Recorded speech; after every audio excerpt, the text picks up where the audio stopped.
Chance পেয়েছি, হাতছাড়া করা যাবে না। আমি ডাক দিলাম, হলুদপরি আমাকে চিনতে পেরেছো? না তো, কে আপনি? এই মাইয়াটা কয় কি? আরে আমি রবিউল, ওই যে পরীক্ষার হলে তুমি আমার সব দেখে লিখেছিলা। ও, এবার চিনতে পারছি। আর কি বললা তুমি? আমি তোমার দেখে লিখেছি নাকি তুমি আমার দেখে লিখেছো? ওই একই কথা। পড়ি, একটা কথা বলি। হুম, বলো। আমাকে তোমার জিন বানাবা? মানে? আই লাভ ইউ, হি হি হি। এটা কি হলো? কিছু হয় নাই, এখন হবে। কি হবে? দাঁড়া, আমার জিনকে ফোন দিতেছি। ও কে জানিস? কে? পুলিশ। ওরে বাবা রে। হ্যালো জিন। ধ্যাত্তেরি, স্বাগত, তুমি কোথায়? রবিউল তুই পালা, বেঁচে থাকলে অনেক মেয়ে পাবি। চাচা, আপন প্রাণ বাঁচা, দে দৌড়। এই লজ্জা কোথায় রাখবো বলেন? কলেজের প্রথম দিনে জিনের থুক্কো, পুলিশের দৌড়ানি খাওয়া লাগবো। কেমনটা লাগে? কয়দিনের কলেজে আসা যাবে না, ভাবতেছি খালার বাসায় চলে যাব। এই যা, আপনাদের তো বলে দিলাম, আপনারা আবার জিনকে বইলেন না যে আমি খালার বাসায় যাবো। আর আমার জন্য দোয়া করেন, আমি যেন ওই জিনের হাতে ধরা না পড়ি। কয়েকদিন খালার বাসায় থাকলাম, আজ খালার বাসা থেকে বাড়ি চলে আসলাম।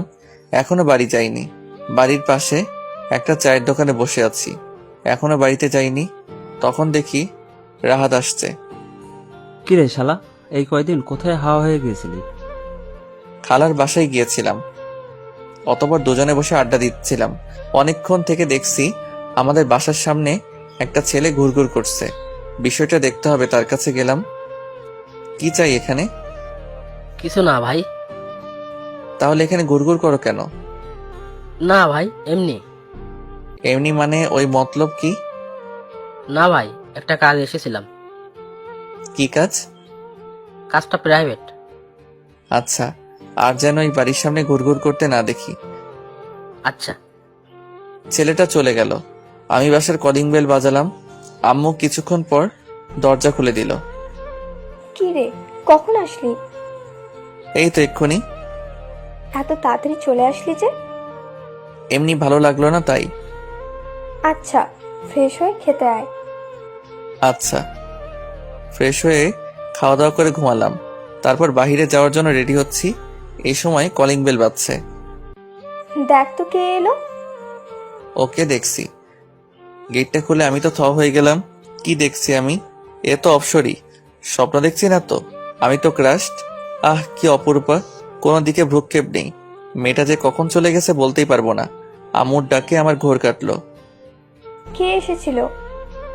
অপসরী কি? না মানে একটা মেয়ে। কোথায় গেল? আরে তাই তো, কোথায় গেল? মেয়েটা তো আমার সামনেই ছিল, স্বপ্ন দেখলাম না তো। এসব ভাবতে ভাবতে বাইরে চলে গেলাম। বন্ধুদের সাথে ঘোরাফেরা করে সন্ধ্যায় বাসায় আসলাম। আম্মু এসে বলল, যা তো, এটা উপরে দিয়ে আয়। উপরে দিয়ে আসবো মানে? উপরতলা ভাড়া দিয়েছি। ও আচ্ছা দাও। উপরে গিয়ে দরজায় নক করলাম, দরজা খুলে দিল একটা মেয়ে। আরে এটা তো অপসরী, তার মানে তখন মেয়েটা উপরে এসেছিল আর আমি বুঝতেই পারিনি। মেয়েটাকে দেখতে সেই লাগছিল। আমি তো আবারও ক্রাশ খাইমো না। এমনি একবার ক্রাশ খাইছি, বারবার খেলে আবার পেট খারাপ করবে, তাই না পাঠক পাঠিকাগণ? হ্যালো, আমি রবিউল। আমি রিয়া। কি চাই? আমার কিছুই চাই না, আপনাদের মনে হয় এটা চাই। আম্মু এদিকে আসো তো, আন্টি কি যেন পাঠিয়েছে। আসসালামু আলাইকুম আন্টি। ওয়ালাইকুম আসসালাম।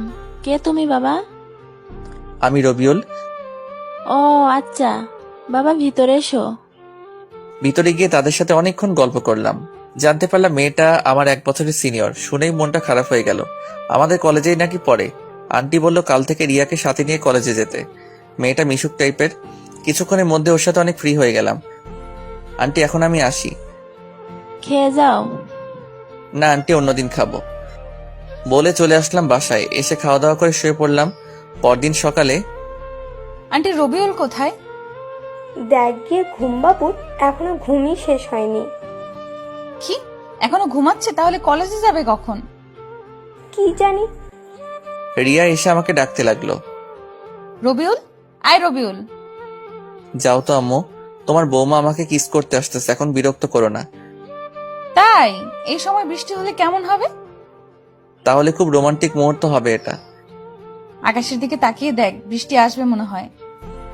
আরে তাই তো, এখনই তো বৃষ্টি আসবে মনে হয়। বলতে বলতে আমার শরীরে এক বালতি জল এসে পড়লো, আমি লাফ দিয়ে উঠে বসলাম। খুব রোমান্টিক, তাই না? তুমি এখানে?